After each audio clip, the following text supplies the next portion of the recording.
नमस्कार दोस्तों, स्वागत है आपका आपके अपने यूट्यूब चैनल मनप स्टोरीज में। दोस्तों, ये कहानी है जीवन संगिनी।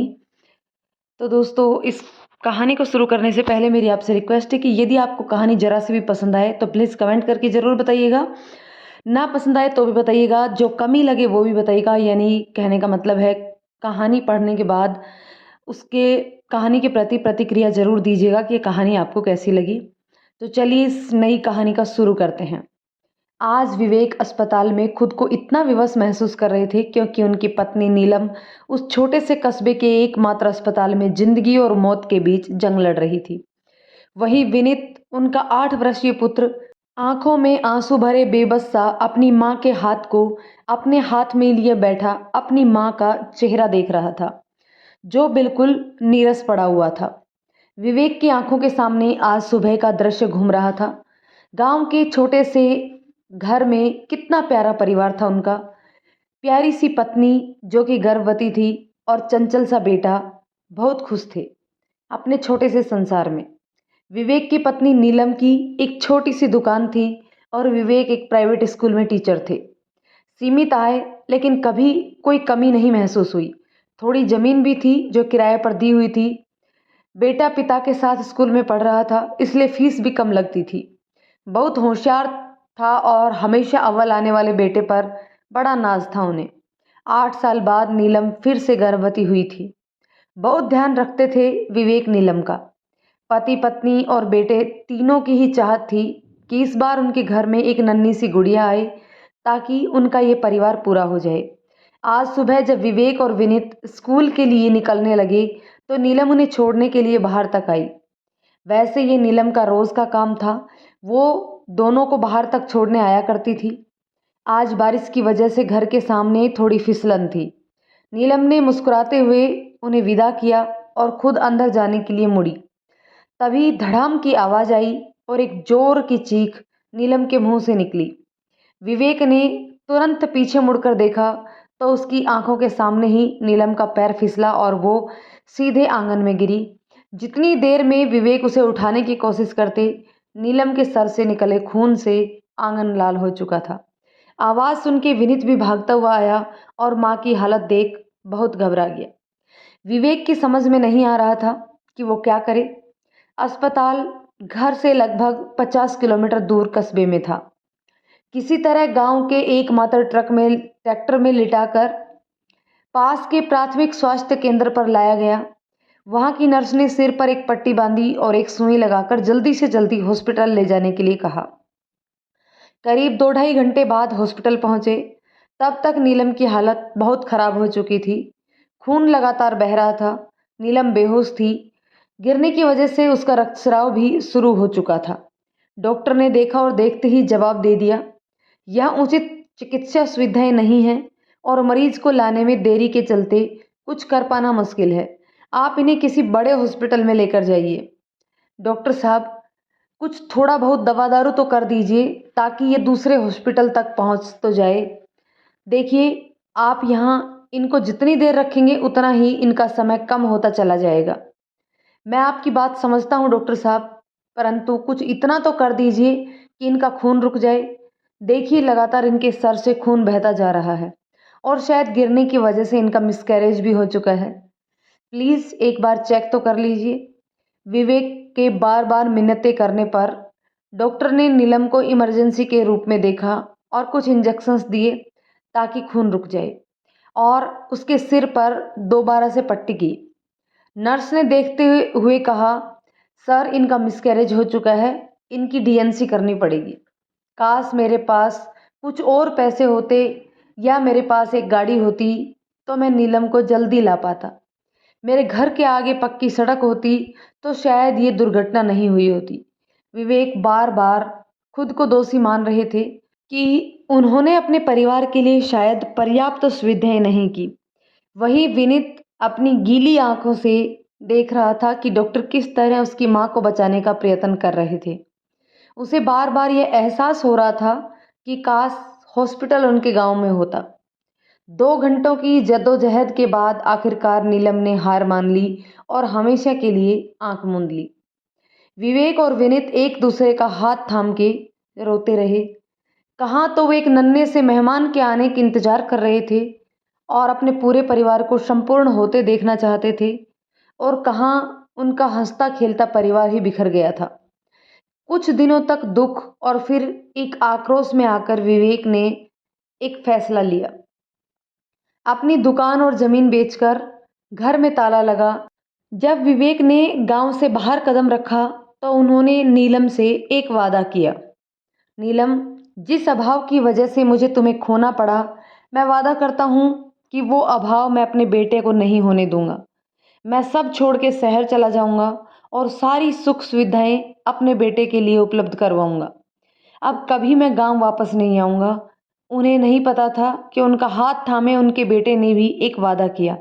माँ, जिस तरह इलाज के अभाव में मैंने तुम्हें और मेरी अजन्मी बहन को खोना पड़ा मुझे, मैं कोशिश करूंगा कि औरों को यह दिन ना देखना पड़े। मैं वादा करता हूँ कि मैं गांव में इलाज उपलब्ध करवाऊंगा। मैं फिर गांव जरूर आऊंगा। अपने अपने वादे के साथ दोनों पिता पुत्र जीवन के सफर पर निकल पड़े। जिंदगी का नया सफर शुरू करने के लिए विवेक विनीत को लेकर जयपुर चला आया। एक कमरा किराए पर लेके छोटी सी गृहस्थी दोबारा बसाई। जो थोड़े पैसे थे उससे एक छोटा सा धागे का व्यापार शुरू किया। विवेक की मेहनत और बुद्धि के बल से कहो या फिर भाग्य लक्ष्मी की कृपा से 2-3 वर्ष में ही व्यापार फलने फूलने लगा। और अब विवेक ने कपड़ों का व्यापार भी शुरू कर लिया। एक कमरे के मकान से एक किराए का फ्लैट में उनकी गृहस्थी पहुंची। विनीत का गांव के एक सरकारी स्कूल से जयपुर के एक बड़े स्कूल में दाखिला हो गया। पढ़ने में तो वो पहले ही मेधावी था, अब उसे और संवरने का मौका मिल गया। विवेक ने पैसे कमाने की धुन में दिन रात एक करना शुरू कर दिया। विवेक का व्यापार एक शहर से दूसरे शहर में बढ़ता गया और विनीत शिक्षा के नए आयाम छूता गया। लेकिन दोनों अपने अपने सपने पूरे करने के चक्कर में इस कदर लग गए कि उनके बीच दूरी बढ़ती गई। जयपुर आए उन्हें 8 साल हो गए थे।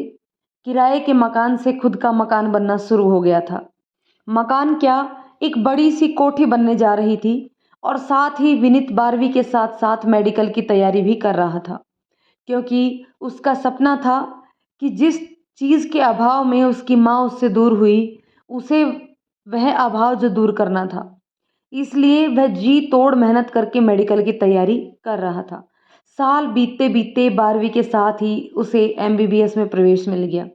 जयपुर के ही मेडिकल कॉलेज से उसने एमबीबीएस करना शुरू किया। 1 साल के अंदर विवेक की शहर के नामी इलाके में एक बड़ी सी कोठी बनकर तैयार हो चुकी थी, जिसमें अनेकों कमरे, कई नौकर चाकर, बड़ी गाड़ियां, सब कुछ था। कुछ नहीं था तो वह पुराना प्यारा समय, वो अपनापन और वो साथ। विवेक जी जी तोड़ मेहनत कर रहे थे अपने कारोबार के बढ़ाने में। इसी के चलते वह काफ़ी समय घर से बाहर भी रहते थे। इधर विनीत अपने कॉलेज, अपनी पढ़ाई और अपने दोस्तों में मगन रहता। कई दिनों तक दोनों की मुलाकात ही ना होती। 15 वर्ष गुजर चुके थे। आज विनीत एक डॉक्टर बन चुका था, एक मेडिकल स्पेशलिस्ट। विवेक आज बहुत खुश थे। बहुत गर्व था उन्हें विनीत पर। आज शाम विनीत को एक खास तोहफा देने वाले थे। जयपुर के एक बड़े इलाके में उन्होंने नर्सिंग होम बनाने के लिए एक ज़मीन खरीदी थी। विनीत जब घर पहुंचा तो इतने दिनों बाद पिता को घर पर इंतजार करता देख उसकी आंखों में नमी आ गई। विवेक ने जब उसे गले से लगाया तो दोनों के आंसू रुक ना सके। बड़े दिनों बाद पिता पुत्र ने साथ खाना खाया। उसके बाद विवेक ने कहा, विनीत बेटा, तुमने आज मेरा सीना गर्व से चौड़ा कर दिया है। आज अगर तुम्हारी माँ जिंदा होती तो पूरे शहर में, पूरे घर में मिठाइयाँ बंटवाती, घर में पूजा रखवाती, हवन करवाती और न जाने क्या क्या करवाती। फिर एक लंबी सांस लेते हुए, खैर बेटा, मेरी तरफ से तुम्हारे लिए एक छोटा सा तोहफा, कहकर उन्होंने नर्सिंग होम का नक्शा मेज पर फैला दिया। देखो, मैंने यह बनवाया है। तुम्हें इसमें जो भी कुछ बदलाव करना है वो बता देना। पापा, मैं ये नहीं कर सकता। मैं जयपुर में परमानेंट प्रैक्टिस नहीं करना चाहता। जयपुर में नहीं तो क्या फिर तुम विदेश जाना चाहते हो? चिंता मत करो, मैं सारी व्यवस्था कर दूंगा। नहीं पापा, मैं विदेश नहीं, मैं अपने गांव वापस जाना चाहता हूँ। वहीं पर प्रैक्टिस भी कर लूंगा। गांव? तुम्हारा दिमाग तो खराब नहीं हो गया? मृदुभाषी विवेक उत्तेजित हो उठे। उन्हें तो जैसे झटका लगा। गांव में क्यों जाओगे? क्या है वहां? गांव ने हमें दिया ही क्या है, दुख के सिवाय? गांव ने क्या दिया है मैं नहीं जानता, पर मैं जरूर वहां कुछ देना चाहता हूँ। केवल वही नहीं, उसके आसपास के इलाके में भी। मैंने एक संस्था से बात की है, वही मुझे मदद करेंगे। विनीत, तुम ऐसा नहीं कर सकते। मैं नहीं चाहता कि तुम्हारा परिवार भी उसी दुख और कष्ट से गुजरे जिससे हम गुजरे हैं। मैं इतने सालों से यही लक्ष्य लेकर रात दिन एक कर रहा हूँ। मैं तुम्हें और तुम्हारे परिवार को उस कष्ट में हरगिज नहीं जाने दूंगा। गांव के नाम से ही मेरा दिल रोता है बेटा। सब कुछ खो दिया मैंने वहां। पापा, मेरा लक्ष्य कुछ और है, और उसके बीच मैं परिवार जैसी कोई चीज नहीं लाना चाहता। गुस्से में लगभग चीखते हुए विवेक ने कहा, तुम्हें कुछ अंदेशा भी है? तुम क्या कह रहे हो? परिवार जैसी कोई चीज नहीं लाना चाहता मतलब? यही कि अपना जीवन अपने लक्ष्य के साथ बिताना चाहता हूँ। शादी करके खुद को बांधना नहीं चाहता। विनीत, पहले भी तुम अपनी जिंदगी बर्बाद करने की बात कर रहे हो, ऊपर से ये बचकानी जिद। तुम्हारा दिमाग खराब हो गया है क्या? नहीं पापा, मैंने बहुत सोच समझ कर यह फैसला लिया है। मैं इस बेतुकी जिद में तुम्हारा साथ नहीं दे सकता। मुझे सिर्फ आपका आशीर्वाद चाहिए। मैं कल ही रवाना हो रहा हूँ। कहकर विनीत अपने कमरे की ओर चल दिया। विवेक जैसे सभी कुछ हार गए हों, वो धड़ाम से सोफे पर गिर पड़े। जिंदगी के सफर में दोनों के रास्ते अब अलग अलग हो चुके थे। सुबह होते ही विनीत कुछ जरूरी सामान लेके अपनी बाइक पर अपने गंतव्य के लिए रवाना हो गया। करीब 6-7 घंटे का सफर तय करके शाम को वो अपने गांव पहुंचा। 15 साल में काफी कुछ बदल गया था। उसे देखकर अच्छा लगा कि कुछ सड़कें पक्की थी, कुछ घर भी बड़े और पक्के हो गए थे। उसके पुराने स्कूल की इमारत टूटी सी पड़ी पड़ी थी, पर एक नया स्कूल भी खुल गया था। थोड़ा ढूंढते हुए वह अपने पुराने घर के सामने पहुंचा। घर टूटा फूटा सा पड़ा था। गांव के इस हिस्से में शायद अब कोई रहता नहीं था। विनीत की आंखों से आंसू निकलने लगी और उसे अपने पुराने दिन याद आ गए। आज उसे माँ की बहुत याद आ रही थी। कुछ देर वहां रुक कर वो आगे बढ़ा। वहां से लगभग 5 किलोमीटर दूर एक खेत के बीचों बीच एक छोटा सा घर था, जो उसकी मंजिल थी। जयपुर के स्कूल के उसके पुराने दोस्त सावन के दादाजी का घर था, जो कई सालों से खाली पड़ा था। विनीत के गांव आने की बात सुनकर उसने कहा कि वो इस घर में रहे और यहाँ से अपने नए जीवन की शुरुआत करे। विनीत ने जब उससे किराया देने की बात करी, तो उसने ऐसे लात घूंसे और गालियां दी कि तूने मेरी दोस्ती की यही सिला दिया। और 2 दिन तक विनीत से उसने बात नहीं की। हार कर विनीत को मानना ही पड़ा। सावन की हरकत सोचकर उसने चेहरे पर मुस्कान आ गई। वहाँ एक बूढ़ा चौकीदार और उसका परिवार घर के एक हिस्से में रहते थे। निचली मंजिल में एक बड़ा बरामदा, एक हॉल और एक कमरा था। बरामदे से सीढ़ियां ऊपर गई थी।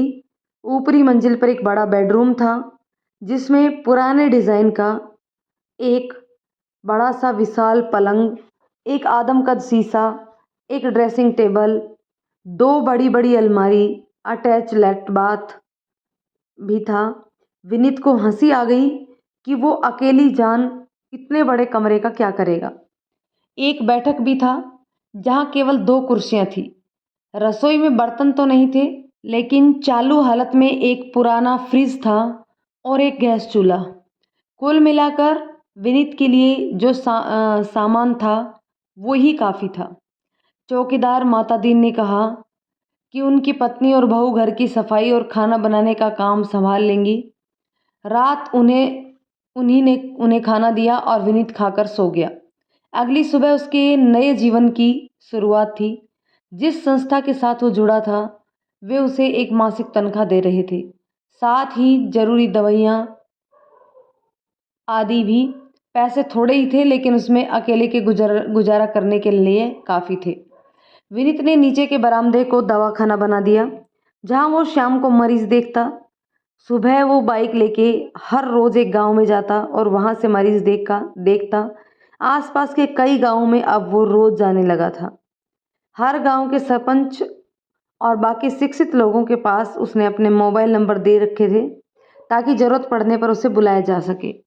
रात को वो अपनी पसंद की किताबें पढ़ता या अपनी पसंद के गाने सुनता।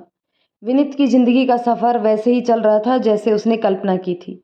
2 साल बीत चुके थे। विनीत जयपुर 4-6 महीने में एक आध बार आता। शुरू शुरू में तो विवेक ने उससे बातचीत नहीं की, परंतु धीरे धीरे जब विवेक से सामना होता तो बस हाय हेलो हाल चाल पूछ लेता। विवेक ने एक बार और शादी के बारे में बात की तो विनीत नाराज होकर वापस चला गया। एक दिन विनीत के पास विवेक के मैनेजर का फ़ोन आया और उसने कहा कि विवेक ने उसे अगले दिन ही बहुत ज़रूरी काम से बुलाया है। विनीत अगले दिन इस आशंका में भागा भागा गया कि कहीं उनकी तबीयत तो खराब नहीं हो गई। भले ही बाप बेटे में लाख मनमुटाव हो, पर एक दूसरे की फिक्र उन्हें जरूर रहती थी। जब वो घर पहुंचा तो पूरा घर रोशनी से जगमगा रहा था। अंदर पहुंचा तो घर मेहमानों से भरा हुआ था। उसे देखते ही विवेक ने कहा, आ गई बेटा, चलो जल्दी से तैयार हो जाओ। विनीत अपने कमरे में गया तो एक शानदार शेरवानी रखी हुई थी। विनीत को समझ नहीं आ रहा था कि आखिर पापा किस बात की पार्टी दे रहे हैं। खैर जो भी हो, नीचे चलकर पता चल जाएगा। विनीत तैयार होके नीचे आया तो किसी ने कहा, वाह भाई, दूल्हा हो तो ऐसा बिल्कुल हीरो लग रहा है। विनीत को जैसे अपने कानों पर यकीन नहीं हुआ। पापा, यह सब क्या है? विनीत, तुम्हारी आज शादी है। ये क्या मजाक है पापा? मजाक नहीं, हकीकत है। देखो बेटा, यहाँ चारों तरफ मेहमान हैं, ऐसा कुछ भी नहीं करना कि मेरी इतने सालों की इज्जत मिट्टी में मिल जाए।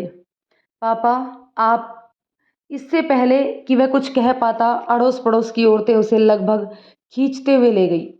आंगन में मंडप बना था, वहाँ उसे बिठा दिया गया। पंडित ने मंत्र पढ़ने शुरू किए। विनीत को जैसे कुछ भी सुनाई नहीं दे रहा था। गुस्सा, दुख और विस्मय मिला के ऐसा अजीब हाल था। वह गुस्से से घूरता हुआ विवेक को देख रहा था। थोड़ी देर में लाल साड़ी में लिपटी दुल्हन उसके पास लाकर बिठा दी गई। शादी की रस्में होती रही और विनीत जैसे यंत्रवत सा सब करता रहा। शादी संपन्न होने के बाद उसे और उस लाल पोटली को एक जगह बैठाने के बाद मेहमान धीरे धीरे जाने लगे। सब लोगों के जाने के बाद विवेक आए और बोले, जानता हूँ कि तुम मुझसे नाराज हो, लेकिन यकीन मानो मैंने तुम्हारी भलाई के लिए ही ऐसा किया है। मुझे आपसे कुछ नहीं कहना। आप शादी करवाना चाहते थे, हो गई ना शादी। विनीत की आंखें अंगारे बरस रही थी। अब ना मुझे आपसे वास्ता है और ना ही इस शादी से। विनीत ने गले से खींच के फूलों की माला तोड़ दी और उन्हीं कपड़ों में घर से बाहर निकल गया। गांव वापस पहुंचने के बाद उसने खुद को काम में पूरी तरह झोंक दिया। ना तो उसे नहाने खाने की सुध थी, ना ही सोने की। रात दिन वो जैसे अपना गुस्सा भूलने की कोशिश कर रहा था। 1 महीना हो चुका था। एक शाम जब मरीजों को देख रहा था तो एक बड़ी सी गाड़ी आके रुकी। उसने देखा कि विवेक गाड़ी से उतरे। विनीत ने बाहर आके गुस्से में धीरे से कहा कि कहीं मरीज सुन ना ले, आप यहाँ क्यों आए हैं? मैं यहाँ सिर्फ तुम्हारी अमानत छोड़ने आया हूँ। ड्राइवर ने गाड़ी का दरवाज़ा खोला और उसमें से एक दुबली पतली सी लड़की उतरी। ड्राइवर ने डिग्गी से 2 बैग भी निकाल के रख दिए। इसे आप यहाँ क्यों लाए हैं? मैंने आपसे कहा था ना कि मेरा इस रिश्ते से कोई लेना देना नहीं है। यह मेरे पास तुम्हारी अमानत है, मैं इसे यहाँ छोड़ के जा रहा हूँ। तुम रखो, फेंक दो, मारो, जो भी करो तुम्हारी मर्जी। ना तो इस घर में घुस सकती है और ना ही ये मेरी ज़िंदगी में। विनीत और कुछ कहता उससे पहले ही विवेक अपनी गाड़ी में बैठा और चला गया। विनीत गुस्से में घर के अंदर घुसा और दरवाज़ा बंद कर लिया। विनीत की पत्नी वहीं बाहर अपने सामान के साथ बैठी रही। सभी मरीज जा चुके थे। करीब 3 घंटे बीत गए। शाम हो गई थी। विनीत अपने कमरे में गुस्से से चहलकदमी कर रहा था। उसने यूं ही बाहर खिड़की से देखा तो पाया कि वो लड़की दालान में बैठी थी। अपने आंचल को वो कसकर लपेट रही थी, शायद ठंड से बचने के लिए। एक पल को विनीत का दिल पिघल आया। इस बेचारी का क्या दोष? यह मैं क्या कर रहा हूँ? एक अकेली लड़की को रात में बाहर छोड़ दिया। उसने काकी, जो कि चौकीदार की पत्नी थी, को आवाज लगाई और बोला कि काकी उस लड़की को लाके कमरे में सुला दे। वह एक चादर और एक तकिया लेके नीचे बाहर आया और दरवाजा खोल के वह अपने क्लिनिक में जाकर वहां सो गया। सुबह उठकर जब वो ऊपर आया तो देखा वो लड़की नीचे जमीन पर बिस्तर उठा रही है। विनीत को देखकर वो चुपचाप उठ खड़ी हुई। विनीत ने एक नज़र डाली। दुबली पतली सांवली सी लड़की, चेहरे में आकर्षक भी। उसकी आंखें बड़ी बड़ी और बोलती हुई सी दिखे आंखें। आश्चर्य की बात कि वो कहीं से भी डरी सहमी सी नहीं लगी, बल्कि जीवंत, मानो उसे देखकर मुस्कुरा रही हो वो आंखें। विनीत एक पल को ठिठक गया, फिर चुपचाप बाथरूम में घुस गया। बाहर आया तो वो कमरे में नहीं थी। विनीत रोज की तरह नाश्ता करके निकल गया। शाम को आया, चुपचाप खाना खा के अपनी चादर लेके नीचे चला गया। इसी तरह 5 दिन बीत गए। वह ज़्यादातर उसके सामने नहीं आती थी और जब भी दिखती, उसकी बोलती हुई बड़ी बड़ी आंखें बस मुस्कुराकर उसका अभिवादन कर देती है। दोस्तों, इस पार्ट को हम यहीं ख़त्म करते हैं। दोस्तों, इस कहानी का नाम है जीवन संगिनी। कहानी आपको कैसी लगी कमेंट करके ज़रूर बताइएगा। यदि कहानी पसंद आए तो उसे लाइक शेयर करें। चैनल पर नए हैं तो प्लीज़ चैनल को सब्सक्राइब कर लें। धन्यवाद दोस्तों।